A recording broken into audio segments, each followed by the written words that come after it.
E ó, para tentar evitar acidentes dessa natureza, a partir de amanhã a Operação Lei Seca vai ser intensificada. A repórter Mônica Hermílio traz agora ao vivo detalhes dessa operação, que inclusive, para surpresa de muita gente, o feriado da Semana Santa é o mais violento no trânsito. É isso mesmo, Mônica? Boa noite.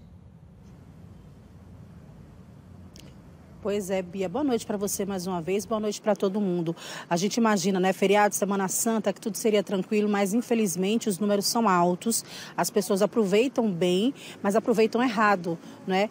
Ingerem bebida alcoólica e terminam pegando na direção para viajar, para dirigir nas estradas, dirigir nas cidades. Isso é muito perigoso. Para você ter uma ideia, no ano passado, a operação da Semana Santa, né, de 2023, a Lei Seca aqui de Alagoas registrou 295 abordagens, né, a veículos e realizou 313 testes de alcoolemia. Desse número, esse montante, entre 8% e 10% são de testes que terminam dando positivo para a ingestão de álcool. Isso é muito preocupante. As pessoas precisam compreender a importância, né, dessas campanhas da Lei Seca, de bater de frente mesmo com o motorista, quando diz taxativamente de que se dirigir, não beba, se beber, não dirija, porque é muito perigoso. Para falar como é que vai ser a operação desse ano, a Operação Lei Seca da Semana Santa, eu vou conversar agora com o Sérgio Ronaldo de Oliveira, ele que é chefe de planejamento da fiscalização do Detran Alagoas. Sérgio, boa noite para você, obrigado por conversar com a gente aqui no Cidade AL. Esse ano, reforçando os pontos de Lei Seca, como é que vai ser para que os motoristas entendam, se conscientizem, né, da importância de se não ingerir bebida e dirigir ao mesmo tempo. Boa noite. Boa noite. É importante dizer também que feriadão de Semana Santa, ele é parecido com o feriado de Carnaval, de Natal, das festas juninas, ou seja, as condições de trânsito elas aumentam e muito, ou seja, o tráfego aumenta muito e a gente tem que ter um cuidado redobrado. Então a gente vai aplicar nesse feriadão aquilo mesmo que a gente aplica nos outros feriados prolongados, ou seja, fiscalização constante, né? O Detran de Alagoas vai participar ativamente dessa fiscalização e a gente também conta com a participação da Operação Lei Seca, do Batalhão de Policiamento de Trânsito e do Batalhão de Policiamento Rodoviário, que são nossos parceiros nessa empreitada. Em 2024, o Detran vai poder contar com quantos pontos, né, de fiscalização da Lei Seca aqui no estado? A nossa operação ela tem a forma total, ou seja, ela sai, a cada noite que ela sai, ela visita 3 ou 4 pontos, não é? E a gente procura dar o maior ênfase possível aos locais de grandes eventos, de grande movimentação, né, para ter assim um resultado bem melhor. Ou seja, qual é o bom resultado? O bom resultado é que as pessoas saibam que a fiscalização está na rua, está ali presente, para que a gente evite os sinistros de trânsito com mortes e com feridos graves, que essa é a nossa preocupação. A Lei Seca não vai à rua simplesmente para multar, para autuar.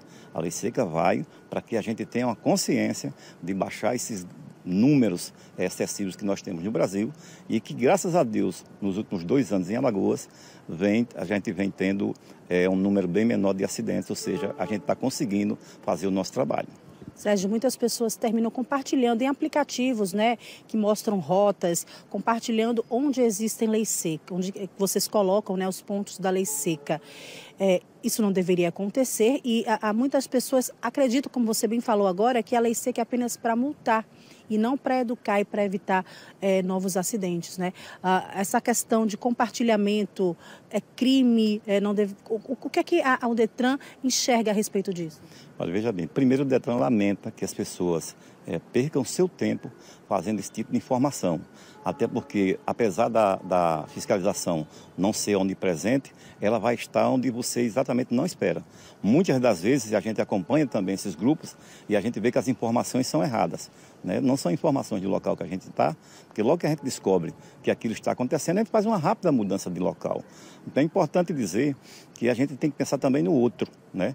Essas mesmas pessoas que praticam esse ato de fazer essa informação, quando acontece algum sinistro grave com um dos seus familiares, é o primeiro a reclamar. Aí ele vai para a Lei Seca, ele vai para a rede social, né, reclamar da Lei Seca, reclamar da Polícia Militar, reclamar do Departamento de Trânsito, e a gente sabe muito bem que esse comportamento não é adequado. Então a gente pede às pessoas que não façam isso de forma nenhuma, porque não está ajudando ninguém. E muitas vezes a gente sai de casa pensando que só a gente saiu de casa, mas nossos familiares também saíram. Sérgio, se houve um acidente, se por acaso, se Deus quiser, não houver o resultado morte naquele acidente e a pessoa for flagrada, né, depois de ter ingerido bebida alcoólica, qual é a multa, qual é a penalidade para esse tipo de infração? Em primeiro lugar, quando você tem na fiscalização que a abordagem é feita e que a gente encontra a pessoa nas 3 situações de alcoolemia, ou seja, a penalidade administrativa, a prisão, né, e mesmo aquela questão da recusa, que é uma coisa muito importante também a gente falar. A recusa ela só é aceita quando o cidadão está bem, quando ele pode demonstrar que está bem. Senão a gente não aceita a recusa de forma nenhuma. Então, nessa situação, a penalidade é uma multa de R$ 2.934,70.